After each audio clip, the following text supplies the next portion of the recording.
이번 영상은 시리즈 세 번째 영상으로서 농지를 취득하여 공장을 지을 때 나오는 또 다른 세금인 취득세와 재산세에 대해 알아보고 감면에 대한 사항을 알아보겠습니다.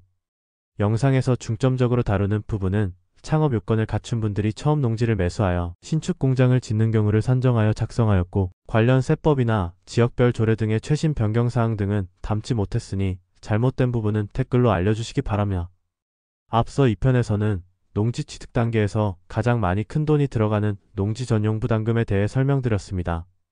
이번에 다루는 취득세와 재산세는 농지 전용 부담금보다는 작지만 무시 못할 금액이기 때문에 다뤄보기로 합니다. 농지 전용 부담금과 취득세, 재산세를 구분하면 화면에 보시는 표와 같습니다. 세 가지 세금에 대해 부과할 목적부터 납부 시기까지 정리해 놓았는데요. 농지를 살 때 농지 전용 부담금도 내고 취득세도 내면 이중과세가 아닌가 하는 의문이 들 수도 있지만, 부과 목적과 적용하는 법률이 달라 농지 전용 부담금과 취득세 둘 다 내는 게 맞습니다. 취득세와 재산세는 각각 토지와 건물에 별도로 부과되며, 취득세는 토지와 건물 취득 당시에 한 번만 부과되고 재산세는 이후 매년 부과됩니다. 그럼 개별 공시지가 10만원인 농지 300평을 10억에 매수하고 공장 100평을 4억 들여 신축했다고 가정하고 창업이 아닐 경우에 내는 세금과 창업 요건을 갖추었을 때 내는 세금이 얼마나 차이가 많은지 알아보겠습니다. 거기에 더해 창업이면서 청년 창업으로 들어가면 더 받는 혜택이 얼마나 되는지까지 예를 들어 표로 만들어 설명하겠습니다. 창업 요건에 해당하지 않는 분과 창업 해당 기업, 청년 창업자분들 순으로 각 세금별 납부해야 되는 금액을 알아보겠습니다. 2편에서 알려드렸지만 폭스 차원에서 농지 전용 부담금을 계산해 보겠습니다. 창업 요건에 해당하지 않는 분은 300평 곱하기 3.3058 곱하기 10만원의 계산가 2,975만 2,200원과 300평 곱하기 3.3058 곱하기 5만원의 계산가 4,958만 7천원 중 낮은 금액인 2,975만 2,200원을 내야 합니다. 창업에 해당하는 분은 앞선 2편에서 설명드린 미터법으로의 환산과 창업에 따른 감면 면적을 적용하면 농지면적 300평 곱하기 3.3058은 991제곱미터이고 건축면적 100평에 3.3058을 곱하면 330제곱미터입니다.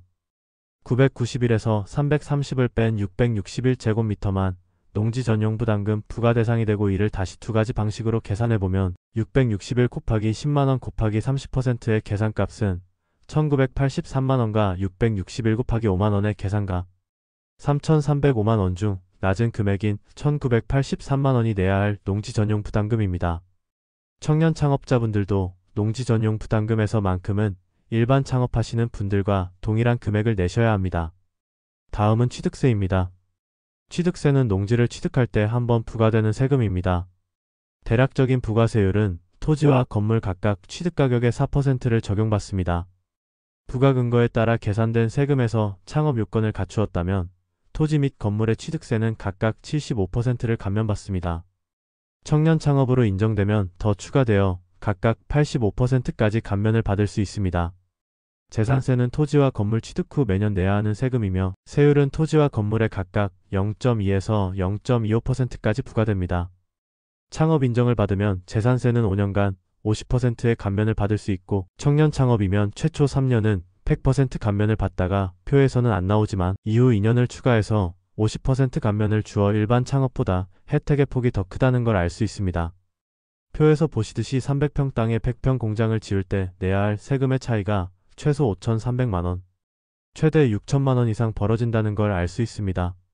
그 돈이면 어지간한 직원 1년 연봉이 되거나 고생하시는 대표님의 발이 되어줄 차 한 대를 뽑아도 될 금액입니다.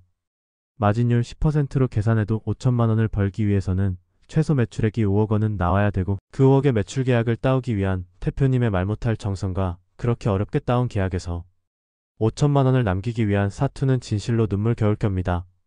내가 이 집까지 해야 하나? 하는 자괴감도 들지만 가족과 직원들 생각하면 그런 생각조차 할 겨를이 없이 일에 매진할 수밖에 없습니다. 그러니 요즘같이 어려운 시기에 안 내도 되는 돈을 몰라서 세금으로 날린다는 건 있어서는 안 되는 일입니다.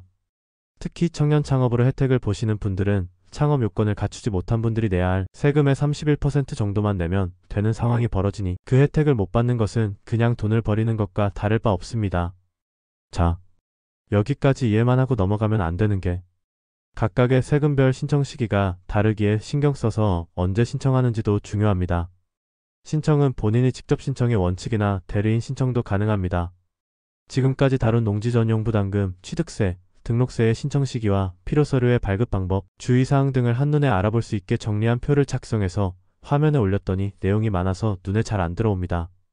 필요하신 분들은 댓글이나 설명란에 있는 블로그나 이메일로 연락 주시면 파일로 보내드리겠습니다. 이렇게 감면받을 수 있는 세금과 관련 서류들을 떼러다니고 제출하는 일이 복잡하다고 느낄 수 있는데 재산세를 빼고는 한 번만 내면 되는 세금이니 귀찮다고 생각하지 말고 돈을 번다고 생각하시기 바랍니다. 이런 일을 정해놓고 해주는 업체는 없고 회계사무실이나 설계사무실 등의 도움을 요청하셔도 한계가 있습니다. 이를테면 서류 발급 받는 것부터 시작해서 모든 서류를 대행하여 접수하고 각각의 세금 감면 혜택을 받을 수 있도록 담당 공무원과 협의하고 추가적인 자료와 질문에 답변하는 등의 역할에는 한계가 있을 수밖에 없습니다. 반면에 저 같은 개발업체에서 땅을 매입한 경우 그런 일들이 비록 제가 해야 할 의무적인 일은 아니지만 그 일을 대신해드려서 대표님의 돈을 아낄 수 있고 본업에 집중할 시간을 확보해드리고 관련 업무에 대한 스트레스를 받지 않게 해드릴수록 저에 대한 평판이 좋을 것이며 그것이 제 사업에도 분명히 도움이 될 것입니다. 제가 아예 모르는 사항이라면 도와드릴 수 없지만 안다면 도와드리는 게 당연한 일이라 생각합니다. 모르는 일일지라도 최대한 알아보고 방법을 찾아드리는 게 대표님들에 대한 도리라고 생각합니다. 자, 오늘은 농지의 취득부터 건물 준공 후 발생하는 취득세와 재산세에 대해 알아보았습니다. 등록면허세 등의 잘잘한 비용은 다루지 않았습니다. 다음 영상에서는 창업을 개인사업자와 법인사업자로 해서 이익을 내면 내야 되는 소득세와 법인세를 비교해보고 어떤 방식의 창업이 좋은지 살펴보겠습니다. 미세먼지로 하늘은 흐릿하고 경제 상황이나 정치 상황도 안개 속에서 불확실성의 연속입니다. 이럴 때조차도 중심을 잡고 안간힘을 쓰면서 애쓰시는 대표님들을 마음 깊이 존경합니다. 감사합니다.